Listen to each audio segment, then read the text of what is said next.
여러분, 조개가 진주를 만들어내는 과정을 아십니까? 여러분, 혹시 어떻게 만들까요? 조개가 진주를 어떻게 만들까요?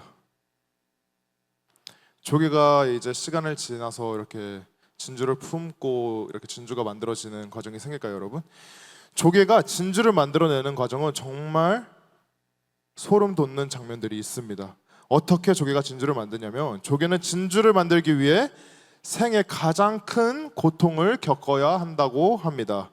조개는 살아가기 위해서 매일 물을 빨아들입니다. 근데 삼킨 물 속에는 모래나 이물질 같은 것들이 섞여 있어서 조개는 그것을 밖으로 매일매일 배출한다고 합니다. 그런데 조개가 미처 내뱉지 못한 이물질들은 조개의 몸속을 돌아다니다가 피부에 박혀서 조개는 그걸로 인하여서 끊임없는 아픔을 느낀다고 합니다. 이물질을 손으로 빼낼 수도 없고 집게로 집어낼 수도 없습니다. 손도 발도 없는 조개가 할 수 있는 것은 오로지 고통을 참는 것밖에 없다고 합니다.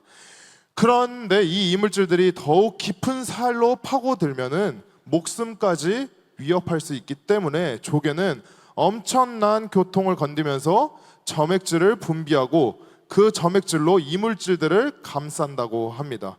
그 과정은 단 하루, 1시간 이렇게 끝나는 것이 아니라 이 점액질을 수만 번, 수십만 번의 오랜 시간의 고통을 견디면서 마침내 그 점액질들이 굳으며 영롱한 진주를 만들어낸다고 합니다. 이물질이 몸속에 들어온 순간부터 진주가 되기까지는 최소한 2년에서 4년의 시간에 이런 긴 세월의 시간을 견뎌야 된다고 합니다. 그렇게 만들어진 진주는 단순한 보석이 아닌 것입니다. 오랜 고통을 품고 오랜 고통을 견뎌내야지만이 만들어질 수 있는 그 조개의 생명력이자 상처를 이겨낸 흔적입니다. 고통의 시간이 오래되면 될수록, 그 고통의 시간이 길면 길수록 진주는 더 크고 더 빛나게 되는 것입니다. 자, 조개가 진주를 품고 그게 진주가 되기까지 그 겪는 시련이 우리 그리스도인들과 참 많이 닮았다고 볼 수가 있습니다. 우리가 삶을 살아가면서 마주하는 많은 이 세상의 시련들이 마치 그 조개가 진주를 품을 때 겪는 그 고통과 비슷합니다. 매일 물을 빨아들이며 살아가는 조개처럼 우리는 매 순간 이 세상의 모든 것들을 받아들이며 살아갑니다.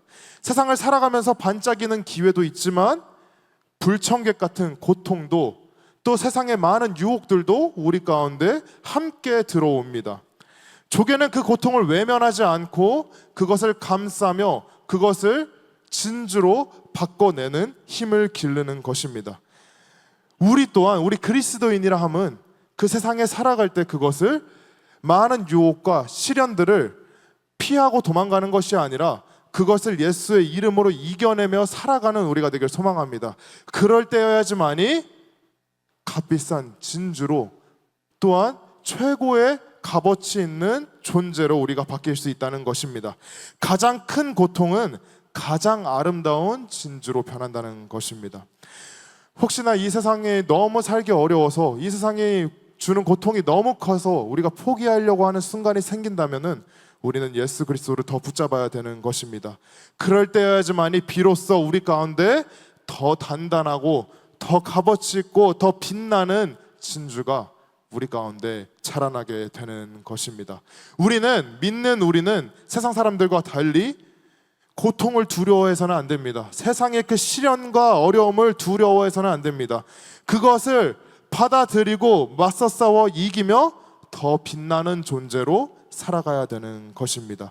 그럴 때에 우리 안에 있는 그 자그했던 진주가 세상에서 가장 찬란히 빛나는 진주로 바뀔 줄 믿습니다. 그래서 우리는 이 조개처럼 세상과 맞서 싸워 값어치 있는 값비싼, 또한 우리 많은 사람들에게 좋은 영향력을 끼칠 수 있는 우리가 되기를 주님의 이름으로 소망합니다. 자, 여러분, 오늘 말씀에도 이러한 사람이 나옵니다. 세상의 많은 시련 가운데 넘어졌던 사람이 아닌 그것과 맞서 싸워서 이긴 사람이 나옵니다. 그 사람이 누구일까요? 여러분? 네, 에스더입니다. 오늘 말씀에 보면은 에스더라는 사람이 나옵니다. 에스더 하면은 무슨 말씀이 떠오르나요, 여러분? 네, 죽으면 죽으리라라는 말씀이 떠오릅니다. 그 구절이 우리 가운데 가장 기억이 남습니다. 그것은 왜냐하면 에스더가 그 고통을, 시련을 그냥 포기하고 도망쳤던 것이 아니라 죽으면 죽으리라 하고 받아들이고 그것을 통하여서 이겨냈기 때문에 우리 가운데 정확하게 인식되고 있는 것입니다. 자, 에스더는 페르시아의 아하수에로라는 왕의 그 왕후였던 것입니다. 그래서 에스더는 그 왕의 왕후였던 그 시간 동안 유다 백성들의 고통을 듣고 유다 백성들의 그 고통을 외면하지 않고 그것을 싸워서 이겨냈던 사람입니다. 에스더는 유다가 멸망하고서 포로가 되어 끌려왔던 포로 중 한 명입니다. 불행히도 일찍이 부모님을 여의고 또한 사촌 오빠였던 모르드게의 보살핌으로 살아가던 사람이었습니다. 자세한 내용은 성경에 나오지 않아서 우리가 알 수는 없지만 모르드게가 에스더를 딸처럼 양육하였더라라고 나오고 있습니다. 자, 그런데 유다 사람이었던 에스더에게 어떻게 해서 대제국 페르시아의 왕후가 될 수 있었을까요? 그것은 원래 왕후였던 페르시아의 왕후였던 와스디라는 왕후가 있었습니다. 근데 그 와스디라는 왕후가 아하수에로의 왕의 말을 한번 거역함으로 왕의 눈밖에 나게 되었습니다. 그리고 왕의 진노를 사게 되어서 왕후 자리에서 쫓겨나게 됐습니다. 그리고 그 쫓겨난 그 공석을 메우기 위해서 아하수에로라는 왕이 왕후를 찾다가 외모가 출중하고 성품이 좋은 에스더를 발견하게 됩니다. 그리고 에스더를 왕으로 삼게 되었던 것입니다. 구의 에스더의 오빠였던 모르드게가 유다 민족에게 엄청난 시련이 닥쳤음을 인지하게 됩니다. 자, 그것은 왜 때문이냐 하면은 아하수로에게는 제일 총애하던 부하가 한 명이 있었습니다. 그 부하가 바로 누구냐면은 하만이라는 사람입니다. 하만을 너무 총애해서 하만이 하는 얘기대로 아하수에로 왕이 매일매일 이행했던 것입니다. 그래서 이 하만은 왕보다 더 높은 직위에 있었어요. 그래서 왕보다 더 높은, 지금으로 따지면 거의 국무총리 정도의 자리에 올라서면서 그 하만이 걸어갈 때 많은 백성들이 하만 앞에서 고개를 숙였다고 합니다. 근데 고개 숙이지 않은 단 한 사람이 나옵니다. 그것이 누구일까요, 여러분?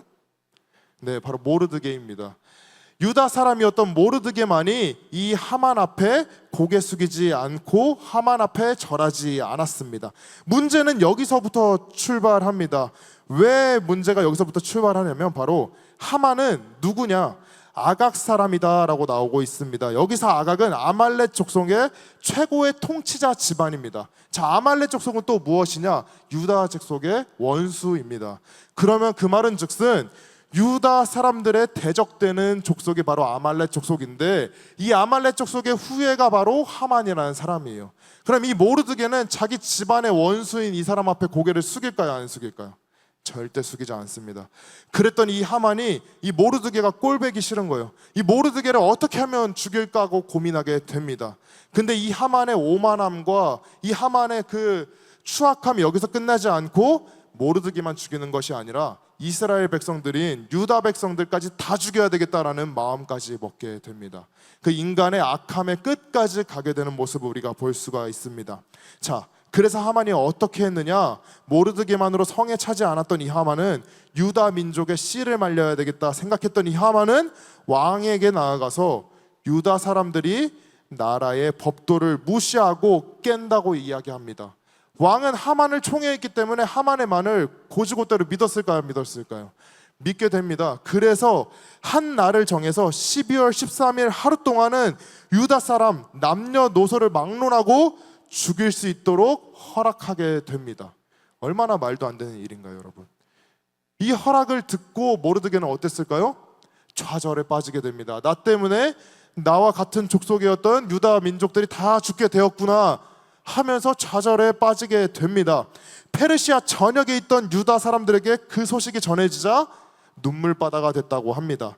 에스더 4장 3절을 보면은 유다인이 크게 애통하여 금식하며 울며 부르짖고 굵은 베옷을 입고 재 누운 자가 무수하더라 라고 말씀하고 있습니다.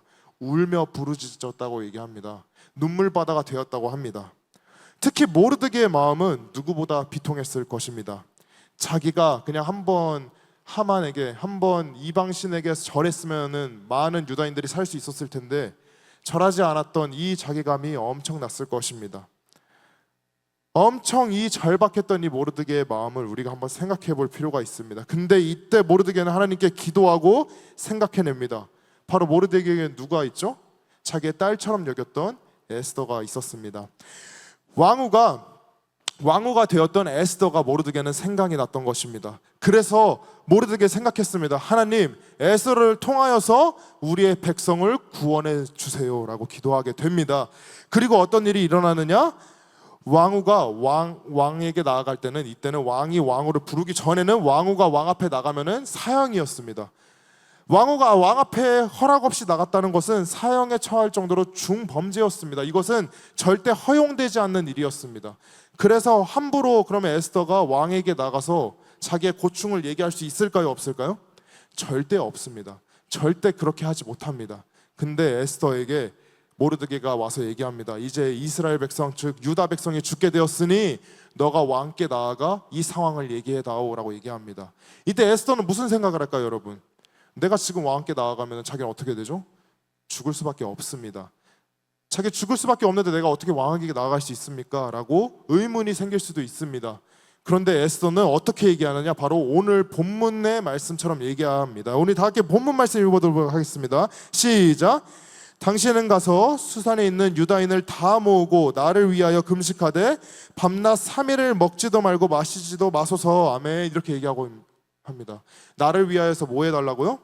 금식하며 기도해달라고 이야기합니다. 에스더는 그때부터 마음을 먹었습니다. 내가 죽으면 죽으리라. 내가 죽을지언정 유다 백성을 구원해내야 되겠다. 이때부터 마음을 먹게 됩니다.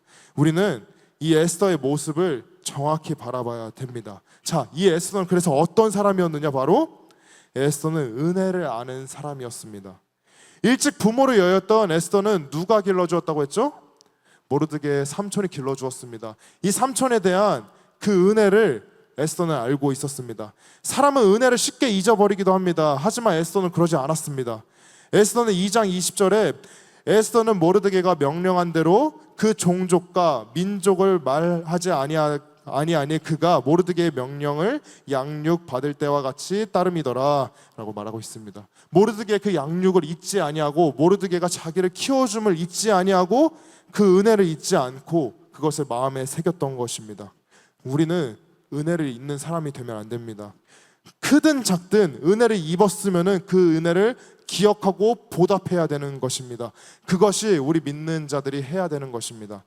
이 에스더도 은혜를 입었고 이 은혜를 보답하기 위하여서 죽으면 죽으리라는 고백을 한 거였습니다. 그리고 두 번째, 에스더는 어떤 사람이었느냐? 에스더는 민족을 사랑하는 사람이었습니다.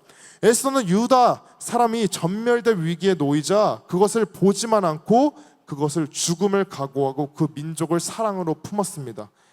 자, 에스더 8장 6절 말씀을 보면 내가 어찌 내 민족이 화당함을 참아보며 내 친척의 멸망함을 참아보리까? 라고 하고 있습니다. 에스더는 자기 민족, 즉 자기 가족이 죽는 것을 보고만 있지 않았던 사람입니다. 우리도 이것을 보고 배워야 됩니다. 내 주변 사람들, 내 가족들이 예수를 믿지 않고 예수를 모른다면 그들이 그냥 죽기를 바라고 그들이 그냥 지옥으로 떨어지길 바라는 것이 아니라 그들을 사랑하는 마음으로 품어야 되는 줄 믿습니다. 그들을 사랑하는 마음으로 품었을 때 하나님께서 우리를 통하여서 일해 주시는 것입니다. 자, 그리고 세 번째, 에스더는 믿음의 사람이었습니다. 오늘 말씀에서도 에스더는 굳건한 믿음을 우리에게 보여주고 있습니다. 에스더는 죽음을 각오하고 왕에게 다가가서 유다의 사람들을 구해달라고 요청하게 됩니다. 에스더는 그를 위하여서 3일 동안 금식하고 또 유다 백성들에게 3일 동안 금식할 것을 요구합니다. 하나님의 말씀을 철저히 의지하며 하나님을 믿으며 대의를 이뤘던 사람이 바로 에스더입니다. 우리는 어려운 일이 닥칠 때 우리의 마음으로 우리의 고민으로 해결하는 것이 아니라 에스더처럼 하나님을 믿음으로 하나님의 말씀으로 해결해야 되는 우리가 되기를 주님의 이름으로 소망합니다. 그리고 마지막으로 에스더는 어떤 사람이었느냐? 에스더는 참으로 지혜로웠던 사람입니다. 에스더는 얼마나 지혜로웠던 사람이냐면 왕을 만나기 전에 자기의 민족의 억울함을 왕에게 만나자마자 얘기하면 어떻게 할까요? 왕이 들어주지 않을 거라는 것을 에스더는 알고 있었어요. 그래서 에스더는 어떻게 머리를 쓰느냐? 왕에게 다가가서 왕이 제일 좋아하는 연애를 베풉니다. 그리고 연애를 한 번만 베푸는 것이 아니라 연애를 2번을 베풉니다. 그리고 왕이 흡족해 할 때까지 기다렸다가 그리고 난 뒤 왕에게 얘기하는 모습을 우리가 볼 수 있습니다. 자, 에스더 5장 6절 말씀 우리 다 함께 한번 보도록 하겠습니다. 에스더 5장 6절입니다. 시작.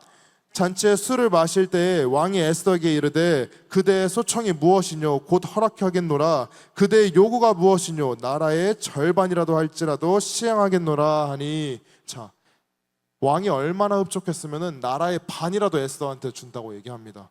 에스더는 그 기회를 보고 그 왕의 마음이 돌아섰을 때에 비로소 유다 즉 자기의 족속들의 고통을 얘기하게 됩니다.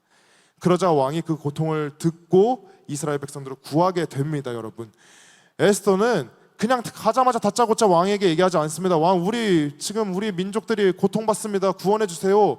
이렇게 얘기하지 않았습니다. 때를 보며 때를 기다리며 하나님이 주시는 그 사인을 기다리고 이행했을 때에 하나님의 역사가 일어났음을 우리가 볼 수가 있습니다. 여러분, 우리도 이 에스더의 지혜를 본받아야 됩니다. 우리가 큰 일을 앞두고 아니면 우리가 어려운 일이 닥쳤을 때 그냥 막 시행하는 것이 아니라 그 때를 기다리고 최고의 순간에 최고의 시기에 하나님이 원하시는 그 순간에 그 일을 행해야 되는 우리가 되기를 주님의 이름으로 소망합니다. 그럴 때 절대 실패가 없을 줄 믿습니다. 그래서 에스더가 그렇게 이행했을 때에 왕이 그의 말을 들어주었고 유다 백성들이 다 살 수 있는 은혜가 있었음을 우리가 볼 수 있습니다. 자, 어떻습니까 여러분? 에스더 왕후에게 배울 점이 우리가 많이 있나요 없나요? 우리가 배울 점이 너무 많습니다.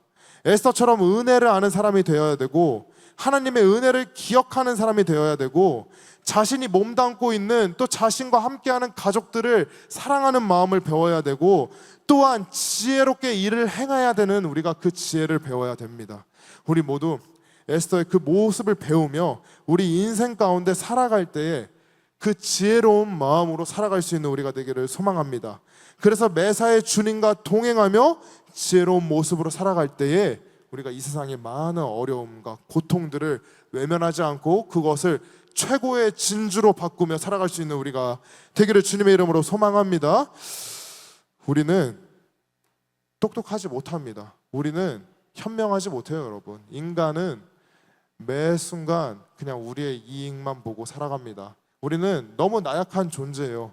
근데 우리를 지으시고 우리를 창조하신 하나님은 우리의 모든 것을 알고 계시기 때문에 우리가 그 고통을 우리가 승화하며 우리가 그 고통을 우리가 받아들이고 그것을 기쁨으로 누릴 때 하나님께서 더 큰 값어치로 우리에게 허락해 주실 줄 믿습니다. 그것을 믿고 매 순간 살아가는 우리가 되기를 주님의 이름으로 소망합니다. 말씀을 마무리하기 원합니다. 이 전까지는 우리가 우리 마음대로 우리의 생각대로 우리가 원하는 대로 살았다면 오늘 말씀 이후로부터 우리가 한 주간은 이 에스더처럼 지혜롭게 살아가는 우리가 되길 소망합니다. 이 에스더처럼 하나님의 은혜를 기억하고 하나님의 은혜를 또 생각하며 내 가족을 돌보고 내 이웃 사람을 사랑하며 또한 지혜롭게 일을 행하며 살아갈 수 있는 우리 모두가 되기를 주님의 이름으로 소망합니다.